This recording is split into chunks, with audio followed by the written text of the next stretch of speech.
신한은행 채용비리 의혹으로 재판을 받아온 조용병 신한금융지주 회장에게 무죄가 확정됐습니다. 대법원은 2013년부터 2016년까지 임원 자녀나 외부에서 청탁받은 지원자 명단을 별도 관리하며 채용 과정에서 특혜를 주고 합격자 남녀 성비를 조정한 혐의로 재판에 넘겨진 조 회장에게 무죄를 선고한 원심을 확정했습니다. 1심은 조 회장이 신한은행장 재임 시절 특정 지원자 3명의 인적사항을 인사부에 알려 채용을 방해했다고 보고 징역 6개월에 집행유예 2년을 선고했지만 2심 재판부는 3명 중 2명은 정당하게 합격했을 가능성이 있고 나머지 1명도 관여 사실이 인정되지 않는다며 무죄로 판단했습니다. 당시 2심 재판부는 부정 통과자로 적시된 지원자 대부분은 청탁 대상자거나 임직원과 연고관계가 있지만 상위권 대학 출신으로 대체로 기본 요건을 갖추고 있다고 판단했고 대법원도 이 판단을 확정했습니다.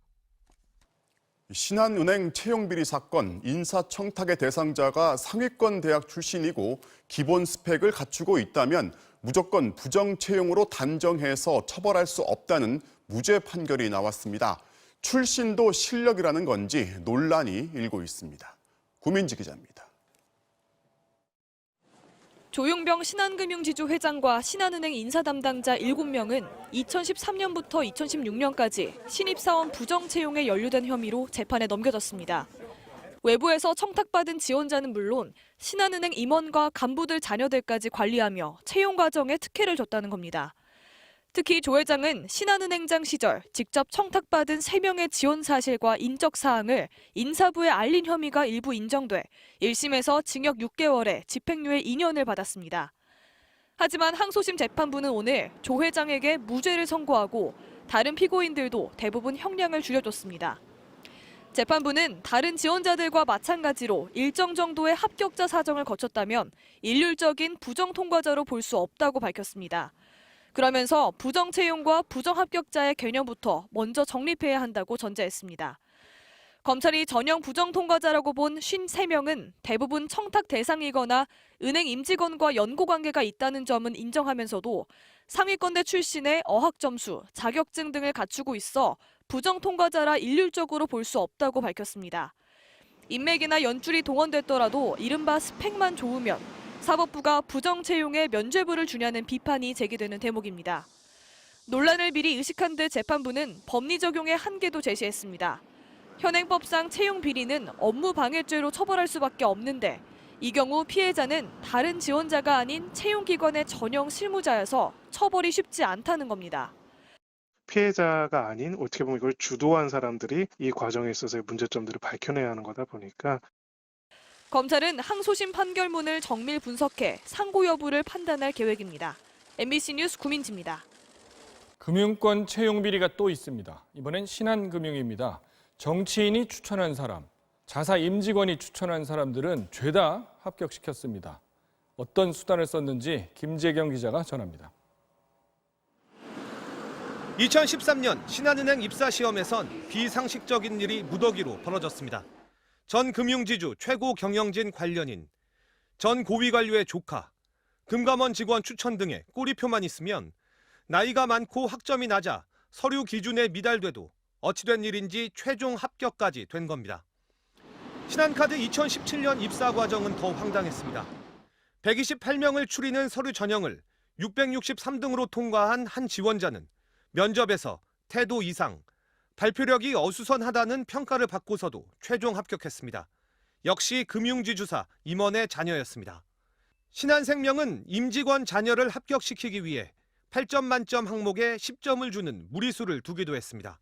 특혜 채용된 이른바 금수저들은 계속 회사를 다니며 고액 연봉을 받고 있는 상황이거든요.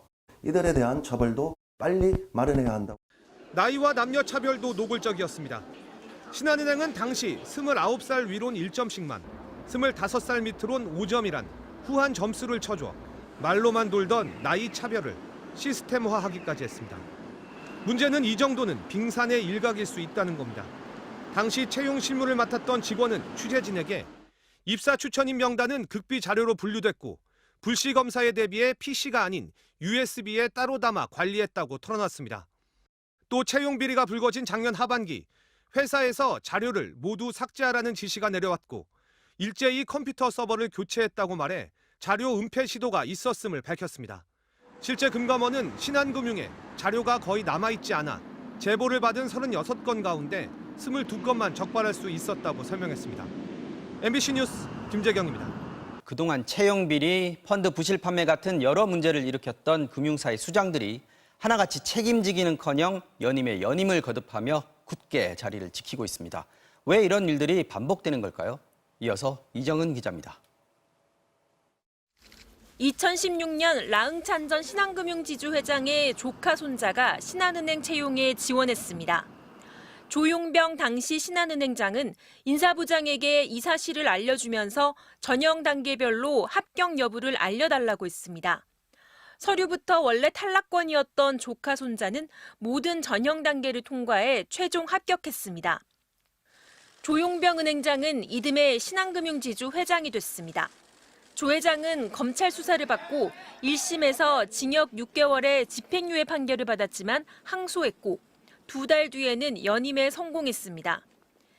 2심 재판부는 인사부장에게 얘기했다고 합격시키라는 뜻으로 볼 수는 없다며 무죄로 판결했고 사건은 대법원까지 가 있습니다. 계속 재판을 받고 있는 동안에도 조 회장은 5년째 회장 자리를 지키고 있습니다. 금융지주 회장의 권력이 황제 권력으로 되다 보니까 저희들이 보기에는 재벌을 이제 뛰어넘었다 이렇게 보이는 거죠. 최소한 재벌들은 법원에서 기소가 되면 대국민 사과를 발표하고 1조 원대 사기 펀드였던 옵티머스 펀드를 가장 많이 판매한 NH투자증권. 수많은 피해자들이 나왔지만 정영채 대표는 내일 열리는 주주총회에서 3년임을 앞두고 있습니다. 라인펀드 부실 판매로 문책 경고 최종 의결 절차를 남겨둔 KB증권 박정림 대표도 작년 말 연임에 성공했습니다. 법적으로 문책 경고를 받으면 3년 동안 금융사 임원이 될 수 없지만 최종 의결이 아직 안 됐다는 이유로 금융사들은 연임을 밀어붙였습니다. 법적으로는 문제가 없다 해도 이사회 역시 견제 기능을 전혀 하지 못했습니다. 현행 이사회가 CEO의 혹은 회장님과의 거수기 역할을 주로 해왔고 감시나 견제를 제대로 하고 있느냐, 그걸 제대로 못하고 있기 때문에 금융지주 회장들이 인사권을 무기로 금융사들을 쥐고 흔들지만 정작 책임은 지지 않습니다. 견제나 감시도 거의 없습니다. 그래서 세계 최대 의결권 자문사인 ISS는 최근 주주들에게 함영주 하나금융지주 회장의 선임에 반대표를 던지라는 의견을 냈습니다. 또 경영진을 제대로 감시하거나 견제하지 못했다며 하나, 우리, 신한금융지주의 사회이사들에 대한 재선임도 반대하라고 권고했습니다. MBC 뉴스 이정은입니다.